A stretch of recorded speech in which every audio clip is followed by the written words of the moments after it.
বিয়েতে যান না, বিয়েতে বরযাত্রী, বিয়েতে যান বরযাত্রী, যারা বিয়ে করে ফেলাইছেন আর তারা এমনি যান বরযাত্রী, যারা বিয়ে করে নাই তারাও বরযাত্রী, যে বিয়ে করে সে হলো বর। বিয়ের দিন বরে খায় বেশি না যাত্রীরা বেশি খায়? যাত্রীরা বেশি খায়। পায় বেশি কিনা?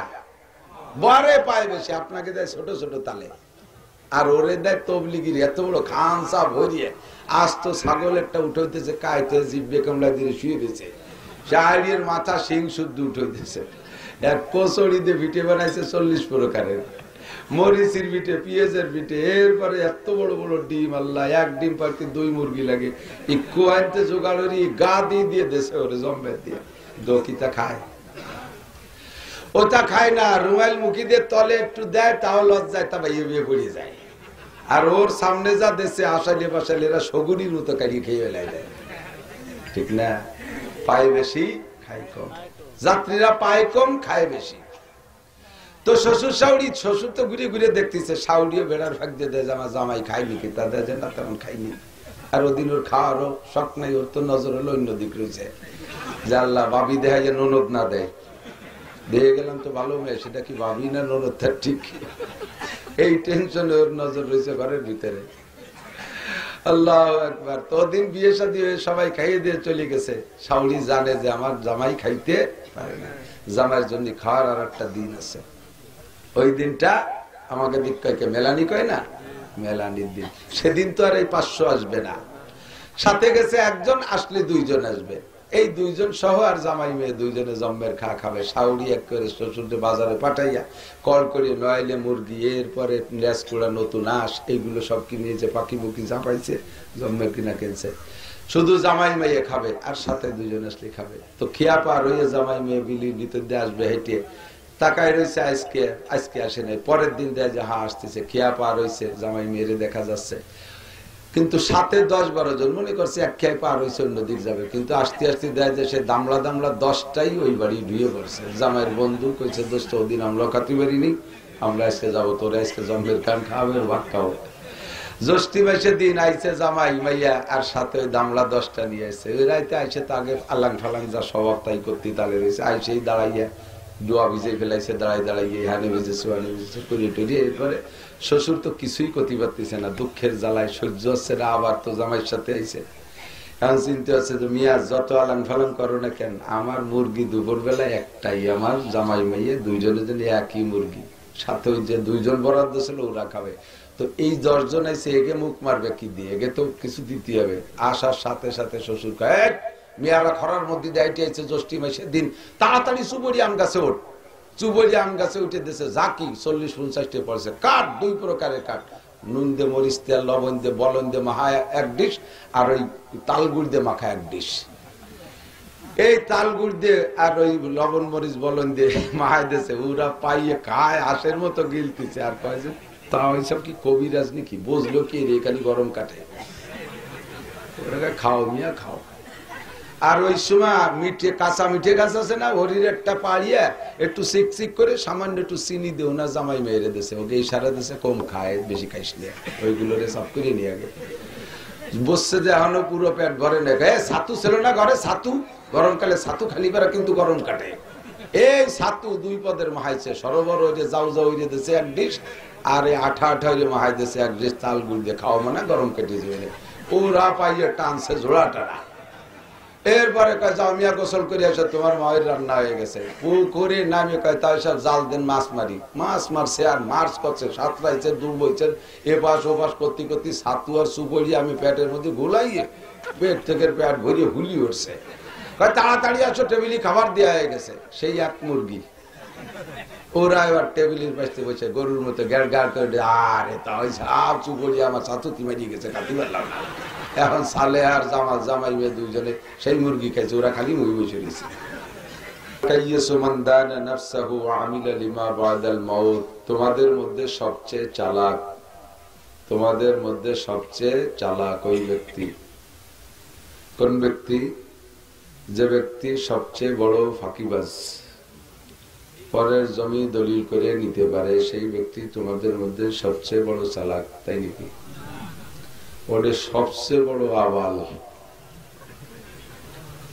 ধরা যেদিন পড়বা সেই দিন বুঝবা, ঠিক না? আমরা সিটার, বাটপার, ধোঁকাবাজ, ফাঁকিবাজ, লম্পট এদেরকে চালাক মনে করি। আরে কপাল, চালাক আমাদের নানটু। আমাদের সদস্য হুজুর রহমতুল্লাহ আলাইহির খলিফা আমাদের নিজের হযরত মাওলানা আব্দুর রাজ্জাক শাহ হুজুর রহমতুল্লাহ আলাইহি বলতেন, কারে কপাল, হুজুরের কথা টানি এরকম ছিল, আরে কপাল, ইঞ্জিনিয়ার আমাকে পাইছো, এই ভাষায় বলতেন। ওনার বয়ান যারা শুনছেন তারা সাক্ষী দিতে পারবে। সুরতাল নাই, কিন্তু এমন ভাবে কথা উপস্থাপনা করতেন, সব কথার মধ্যে শিক্ষা ছিল, আবার হাসতে হাসতে দম বেড়ে যেত। কঠিন মানুষ ছিলেন। ছোট্ট মাদ্রাসায় গেছি ছোটবেলায় ওয়াজ শুনতি, উনি ওয়াজ করতেছেন, তো ওনার স্টেজে যশোরের হুজুর, নানুপুরি হুজুর, গড়ডাঙ্গার মোহতাম শাহ হুজুর, চৌমনি হুজুর, কাশিরি হুজুর, কত বড় বড় মুরব্বীরা সব। এই সব মুরব্বী ওনার ওয়াজ শুনতে ঘরের তে বেরোয়েছে ওই জায়গা, আর সেই স্টেজে বসে এই হাসির ওয়াজ শুনতে শুনতে বুড়োরা হাসতে হাসতে কান্দিয়ে দিচ্ছে, চোখ দিয়ে পানি বেড়ে গেছে। তো আমরাও হাসতেছি, আমরা তো ছোট, আমরা তো সে ওয়াজ বুঝি না, খালি হাসির টুক ভালো লাগে তাই শুনি। তো কিছুক্ষণ পর দেখি মাঠের মাঝখানের দিক তাকায় সবাই হাসতেছে। ঘটনা কি? হুজুরের দিক তাকানো বাদ দিয়ে মাঠের মাঝে তাকায় হাসে। তো গুড়ি পাই আগেই গেছি, দেখতে দেখতে যে সত্যি এক বেকায়দা একজন ওই হুজুরির ওয়াজ শুনতে শুনতে হাসতে চলেতে হাসতে হাসতে হাসা অবস্থায় ঘুমাই গেছে, মুখ বন্ধ মনে নেই, মুখ হাসা রয়েছে, সে ঘুমাই গেছে। সবাই ওই দিকে আসতেছে, কথা টানি ছিল আলাদা। ওরে কপাল, ইঞ্জিনিয়ার আমাকে পাইছিও। কি ইঞ্জিনিয়ার? গাছে উঠি নারকেল পাইলিয়ে, সেই নারকেল ছুলিয়ে কিভাবে তার বেরমতাইল হুটো দিয়ে, এরপরে কুরানি একখান ভিতরে দিয়ে নারকেল কুড়ায় বেরোইয়ে খাইয়ে বাঁশের কুঞ্চি একখান আগার মধ্যে ঢুকই দিয়ে তার নাম নইসিয়ে, এরপরে মাটিয়ে কল্যেরটা উপরে লাগাই দিয়ে, সেই জায়গা কত উপরে করলিয়ে সেই জায়গা আগুন জ্বালাই দিয়ে নারকেলের কুনা ফুটো দিয়ে চুমুক দিয়ে ধুমো গালে নিয়ে, সেই ধুমো নাক দিয়ে চোখ দিয়ে কান দিয়ে ফাঁসা দিয়ে সব জায়গা দিয়ে ছাড়ে। ইঞ্জিনিয়ার আমাকে পাইছিও, এইভাবে বলতেন। চালাক আমাকে নান্টু, বাড়িতে 10 টাকা নিয়ে বেরোয়ছে, এই বেসতে চলে গেছে খুলনা, খুলনার তো স্টিমারে চলে গেছে চট্টগ্রাম দিয়ে, তারপরে ওই বেসতে নোয়াখালী, কুমিল্লা, নরসিংদী হয়ে ব্রাহ্মণবাড়িয়া হয়ে সিলেট যাইয়ে, তারপরে ওই বেসতে সিলেটের সব কয় জেলা ঘুরিয়ে কিশোরগঞ্জ যায়, ময়মনসিংহ, টাঙ্গাইল, ওই বেসতে রংপুর, কুড়িগ্রাম, নৌরো, রৌমারী, পঞ্চগড়, ঠাকুরগাঁও, পীরগঞ্জ, বীরগঞ্জ ঘুরিয়ে রাজশাহী, পাবনা, নাটোর দিয়ে ফিরে আবার এই বেসতে খুলনা দিয়ে চলে গেছি। 10টা টাকা পকেটে রয়েছি, 1টা টাকাও কমে নাই। সালাক আমাকে নান্টু, কোথাও যে টাকা দেয়া লাগে নাই, ফাঁকি ফুকি দিয়ে চলে আসে, এরে চালাক কয় না। হুজুর বলেন, আল কাইয়্যিসু মান দানা নাফসাহু, তোমাদের মধ্যে সবচেয়ে চালাক ওই ব্যক্তি যে নিজেকে নিজে ইচ্ছাকৃত ভাবে দিনদার বানাইল। বোঝা যায় দিনদার বানানোর দায়িত্ব আমার, এ ক্ষমতাও আমার আছে, ইচ্ছা করলে হয়ে যাবে। আমাকে আমি ধার্মিক বানাইতে পারি, আমাকে আল্লাহ তাআলা স্বাধীনতা দিয়েছে, ইচ্ছা করলে মসজিদে যাইতে পারি, ইচ্ছা করলে মন্দিরে যাইতে পারি, ইচ্ছা করলে চরমোনাই ইস্তেমায় যাইতে পারি, টঙ্গীর ইস্তেমায় যাইতে পারি, ইচ্ছা করলে ওলাকান্দি ঠাউর বাড়িও যেতে পারি, ইচ্ছা করলে মাহফিলে আসতে পারি, ইচ্ছা করলে গহরডাঙ্গার মাহফিলে যাইতে পারি, মসজিদে যাইতে পারি, মাদ্রাসায় যাইতে পারি। আবার আমাকে দিয়ে ইচ্ছা করাইলে আমি দুর্গা পূজা, কালী পূজা, সরস্বতী পূজা, লক্ষ্মী পূজা, জারি যাত্রা, করসা, গাজীর গান, গুণযাত্রা, আযাত্রা, কুযাত্রা, যত জায়গা আছে সব জায়গা যাইতে পারি। পারি কি পারি না? আমাকে আল্লাহ তাআলা ইচ্ছার স্বাধীনতার ক্ষমতা দিয়েছেন, এ জায়গা আল্লাহ তাআলা হস্তক্ষেপ করেন না। আল্লাহ বলেন, লা ইকরাহা ফিদ্দীন, ধর্মের ব্যাপারে কোনো জবরদস্তি নেই, তোমাকে আমি স্বাধীনতা দিয়েছি। ফামান শাআ ফালইউমিন, তোমার মনে চাই ঈমান আনো, ওমান শাআ ফালইয়াকফুর, মনে চায় না ঈমান আনো না, কাফের হয়ে যাও, আমি এখন তোমার হস্তক্ষেপ করব না। তোমার মনে চাইলে মধু খাও, মনে চাইলে মদ খাও, মনে চাইলে শরবত খাও, মনে চাইলে গাঁজা বা ফেনসিডিল খাও, তোমার যা খুশি তাই করতে পারো। তবে এই স্বাধীনতাকে দুই দিক বুঝাই দেওয়া হয়েছে, এটা ভালো ভালো পথের স্বাধীনতা, এটা মন্দ পথের স্বাধীনতা। যদি তুমি স্বাধীনতাকে মন্দ পথে ব্যবহার করো, গুনার কাজ করো, তাহলে তুমি জেনে নাও ইন্না বাচ্চা রাব্বিকা লাশাদীদ। ওঠো, কত উপরে উঠতে পারো, স্বাধীনতা দিয়েছে, ওঠো, সিঁড়ি বেয়ে উঠতেছ, যত উপরে উঠবা আষাঢ়ে তত জোর বেশি হবে। কথা কর, এই স্টেজেতে গড়ই পড়লি মরেনি কি মানুষ, একটু করতে বললি বাংলাদেশ বুড়ো মানুষ হলে একটু ব্যথা ট্যাথা পাতি পারে, গোলাপান পড়ে টেনিস বলের মতো লাগছে সিটে উঠে চলে যায়, ওরা কিছু হয় না। বুড়ো মানুষ একটু ব্যথা পাইতে পারে, তবে মরবে না ইনশাআল্লাহ। কিন্তু 200 হাত উপরে উঠে গেছে, ওই জায়গাতে যদি আষাঢ় দিয়ে ফেলে দেওয়া হয়, মূর্তির জন্য মাটি পর্যন্ত আসা লাগবে না। কতক্ষণ অর্ধেক পথে মরিয়ে যাবে, বাহিটুক পড়বে ভাও। যত উপরে উঠানো যাবে আষাঢ়ে তত জোর বেশি হবে। নমরুদরে উঠাইছে অনেক উপরে, আষাঢ়ে জোর বেশি হয়েছে।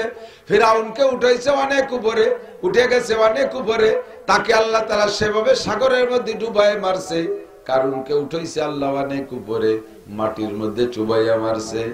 আবু জাহেলকে উঠাইছে আল্লাহ অনেক উপরে উঠে গেছে আবু জাহেল।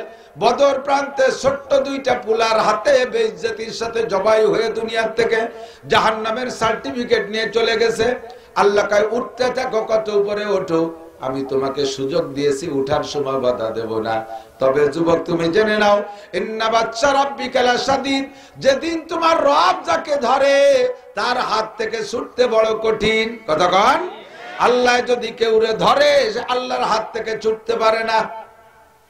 নবী পাক বলেন আল কাইয়িসু মান দানা নাফসাহু, চালাক আর জ্ঞানী হুঁশিয়ার বুদ্ধিমান ওই ব্যক্তি যে নিজের স্বাধীনতাকে প্রয়োগ কইরা দিনদারি অবলম্বন করলো, দিনের উপরে চলা শুরু করলো, ওই লোকটা অরিজিনাল চালাক। ওয়া আমিলা লিমা বাদাল মাউত, আর আমল করে পরকালের জন্য প্রস্তুতি নিল, ওই লোকটা হলো অরিজিনাল চালাক। আমরা চালাক বলি, সিটারি বাটপাড়ি করে ধরা খাইনি, উরি বাবা ফার্স্ট ক্লাস চালাক। আল্লাহ কয় তুমি একটু চালাক না, তুমি জন্মের বোকা। চালাককে যে দিনদার হলো আর নিজে আমল করে প্রস্তুতি নিল, এইটা হলো আসল চালাক, ঠিক না? আমরা চালাক হতে চাই না, বোকা হতে চাই। আমার দেশের মানুষ একে অপরকে চেনা চিনিয়েছে, অধিকাংশ গোপালগঞ্জে ব্যবসা বাণিজ্য করেন। আর এমনি তো দেখা সাক্ষাৎ কত মাহফিল, ঘরে ঘরে গ্রামে গ্রামে বসছে, তো প্রায় গ্রামে মাহফিল চলতেছে, আসতেছি কত মাহফিল আসলাম, চেনাচিনি সাক্ষাৎ আছে। কিয়ামতের ময়দানে আমি জাহান্নামে গেলে আপনাদের খারাপ লাগবে, আপনি আমার সামনে জাহান্নামে গেলে আমার খারাপ লাগবে। যাতে আমরা একে অপরকে সাহায্য করে দুনিয়ার থেকে প্রস্তুতি নিতে পারি, কিয়ামতের ময়দানে যেন কেউ কের প্রত্যাশী হওয়া না লাগে, আমরা যেন নিজ যোগ্যতা বলে জান্নাতি হতে পারি, বলেন আমিন। এজন্য মনের থেকে যে কথাগুলো, এগুলো নিজের আপনজনদের কাছে বলি। হ্যাঁ, এদিক প্রতিবেশী চাচতো ভাইয়ের ছেলে, সেও আমার এলাকার ছেলে, সেও একটা ছেলে, আর তার সমসাথী আমার নিজের ছেলে, দুইটাই আমার মহল্লার ছেলে, একটা আমার ছেলে, একটা ভাইয়ের বেটা। দুটোর প্রতি কিন্তু টান একরকম হয় না, হয় নাকি? আল্লাহ যেটার প্রতি টান যেমন, সেটার প্রতি শাসনও তেমন, ঠিক না? আপনার ছেলে আর আপনার ভাইয়ের বেটা দুইজনে রাস্তায় খেলাধুলা করতেছে, ব্যানের ধাক্কা খাইয়া ভাইয়ের বেটার ঠ্যাঙের উপর দিয়ে উঠে পাও ভাঙ্গিয়ে নলা ঝুলিয়ে গেছে। আর আপনার ছেলের এক ছেলের সাথে গাই লেগে একটু নুনতা চাল উঠিয়ে গেছে। নুনতা চাল কেন? উপরে পাতলা চাল, নুনতা চাল উঠিয়ে গেছে। আপনার সামনে ঘটনা, আপনি কি কেমন নেবেন? আপনি আপনার ভাইয়ের বেটারে, আপনার স্বাস্থ্য বাইরে দেখো, জামাল ওই তোর ছেলে দেখ ঠ্যাং ভেঙে গেছে, তাড়াতাড়ি কুয়োডাঙ্গা নেই, ফিরোজ কবিরাজের কাছে, ওই জায়গা নেই, এই পর্যন্ত বলে শেষ। আর আপনার ডালে যাইয়া গেটি ধরে ঠাইসে 3-4 থাপ্পড়, এক তো পাউ ছুলি গেছে, এর সাথে আরো 3 মারিয়ে ফেলাবো, বাংলায় 3-4 মারিয়ে দিয়ে শেষ করে ফেলাবো, আর আসবি রাস্তায়, ঠিক না? প্রতিবেশীর ছেলের পাও ভেঙে গেছে, শুধু ডাকে তার বাপরে বলে দিয়েছেন, এ পর্যন্ত আপনার শেষ। আর আপনার ডাক নুনতা চাল উঠে গেছে, গাড়ি তুলে আরো 3 থাপ্পড়। কেন? যে ওইটা প্রতিবেশী ছিল, মরে গেলে আমার অত জ্বালা না, কিন্তু আমারটার পায়েতে নুনতা সার উঠছে, আমার কলিজার ত্যাগ কাবলা উঠে গেছে। এই ঠ্যাংটা যদি ওর ভাঙতো তাহলে কি হতো? মারিয়ে ফেলাবো তোরে, আর জীবনে কোনোদিন রাস্তায় আসবি? তওবা করায় ছাড়ছেন, আর কোনোদিন রাস্তায় আসবে না। নিজের ছেলে সামান্য অন্যায় করলে তার বিচার অনেক বেশি করেন, পরেরটা যত বড় অন্যায় করুক তার বিচারের ভিতরে আপনি যাবেন না, শুধু বলে দিয়ে শেষ। আল্লাহ পাক বলেন কাফের মুশরিক হিন্দু বৌদ্ধ খ্রিস্টান সব পুড়ে জাহান্নামে কয়লা হয়ে গেলে আমার কিছু আসে যায় না, কিন্তু মুসলমানরা হলো আমার পরিবারের সদস্য, এরা সামান্য অন্যায় করলে আমার কলিজায় লাগে, আমার খারাপ লাগে। এই জন্য কাফের মুশরিকদেরকে ছেড়ে দিছি, ফামাহিলিল কাফিরিন, ছেড়ে দাও কাফেরদেরকে, উঠতে থাকুক, কত উপরে উঠুক। বেনিয়ামিন নেতানিয়াহু লক্ষ লক্ষ মুসলমান মারছে, আল্লাহ ইচ্ছা করলে আজরাইল দে ওই নেতানিয়াহুকে ধ্বংস করে দিতে পারে কি পারে না? আমেরিকার জো বাইডেনের ক্রিমিনালিতে এত কিছু হচ্ছে, আজরাইলকে পাঠাই দিয়ে জো বাইডেনকে শেষ করে দিতে পারে। আল্লাহ কয় উঠতে থাক, উঠতে থাক, বিচারের দিন একদিন আছে, বিচারের দিন একদিন আছে। কিন্তু মুসলমান সামান্য অন্যায় করলে সাথে সাথেই কলেরা, বসন্ত, নানান রোগ ব্যাধি, বালা মুসিবত, অভাব অনটন দিয়ে আল্লাহ বিচার করে। আল্লাহ কয় তুই আমার পরিবারের সদস্য, তোর পায়েতে কেন নুনতা চাল উঠলো, তুই কেন রাস্তায় ভ্যানের ধাক্কা খাতি গেলি? মুসলমানে নেকি কামাই করলে আল্লাহ খুশি হয়, কাফেরে নেকি কামাই করলে, ভালো কাজ করলে আল্লাহর কোনো সন্তুষ্টির কারণ নাই। তবে আল্লাহ পাকের স্বভাব হলো যেই ভালো কাজ করে তাকে প্রতিদান দেয়। মুসলমান ভালো কাজ করলে প্রতিদান দুনিয়ায়ও দেয়, আখিরাতেও দেয়, আর কাফেরে ভালো কাজ করলে প্রতিদানটা দুনিয়ায় দিয়ে দেয়, আখিরাত তাদের জন্য শূন্য। আল্লাহ পাক বলেন মান কানা ইউরিদু হারসাল আখিরা নাজিদ লাহু বিহারসিহি, যে ব্যক্তি আখিরাতের কাজ চাষ করে তার চাষের মধ্যে আমি বরকত দেই। ইবাদত করে যতটুক নেকি দেই তার চেয়ে বেশি, পরিশ্রম করে যতটুক পারিশ্রমিক দেই তার চেয়ে বেশি, আরে আমল করে যতটুক সওয়াব দেই তার চেয়ে 1000 গুণ বেশি। একবার সকলে আমার সাথে বলেন একটু নেকি কামাই করি। আল্লাহ 4000 নেকি দেয়া হয়ে গেছে আল্লাহ শব্দ বলার কারণে। একবার বলি লা ইলাহা ইল্লাল্লাহ মুহাম্মাদুর রাসূলুল্লাহ তামলাউ মা বাইনাস সামাই ওয়াল আরদ।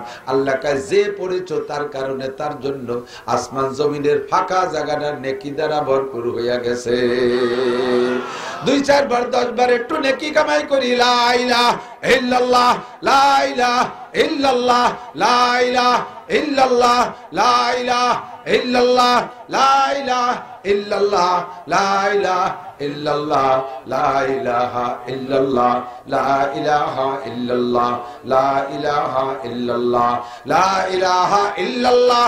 এ যুবক জোরে বলো লা ইলাহা ইল্লাল্লাহ, লা ইলাহা ইল্লাল্লাহ,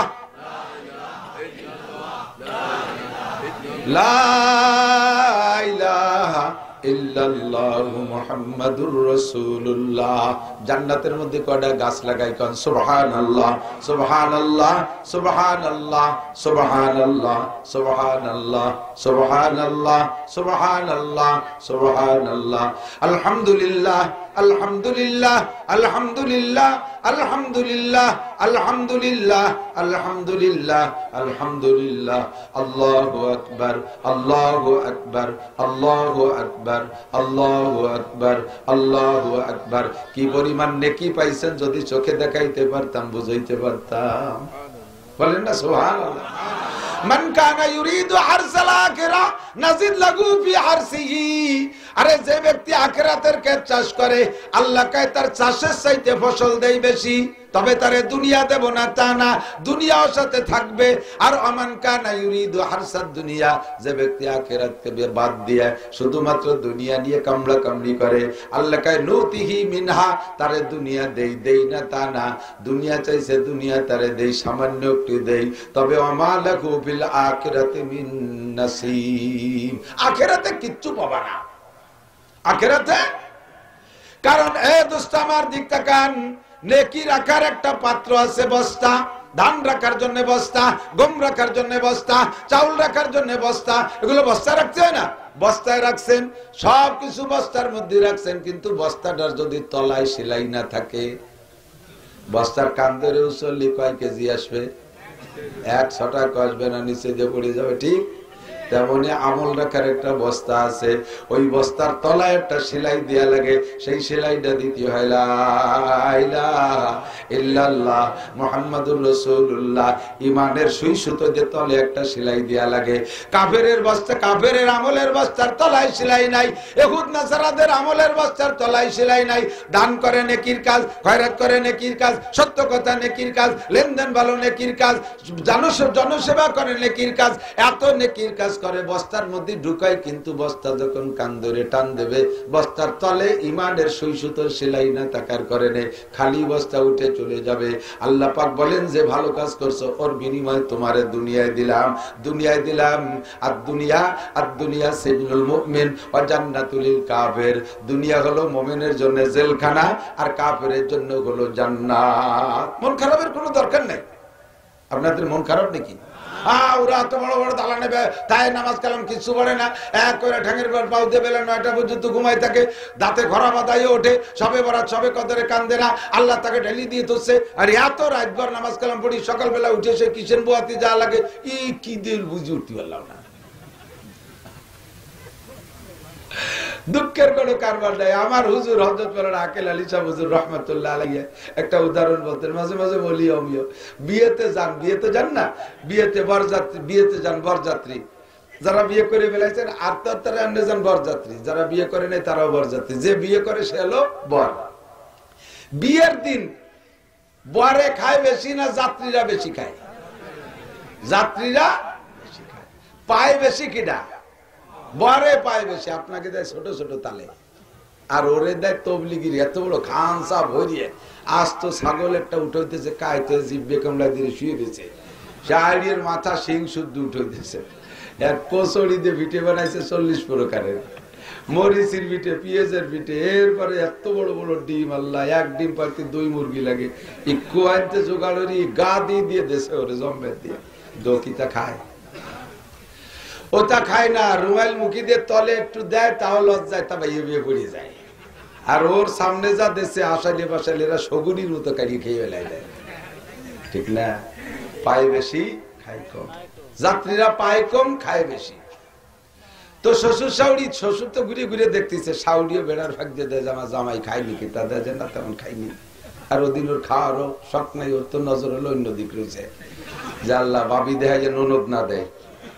দিয়ে গেলাম তো ভালো মেয়ে, সেটা কি ভাবি না ননদ, তার ঠিক এই টেনশনে ওর নজর রয়েছে ঘরের ভিতরে। আল্লাহু আকবার। তো দিন বিয়ে শাদী হয়ে সবাই খাইয়ে দিয়ে চলে গেছে।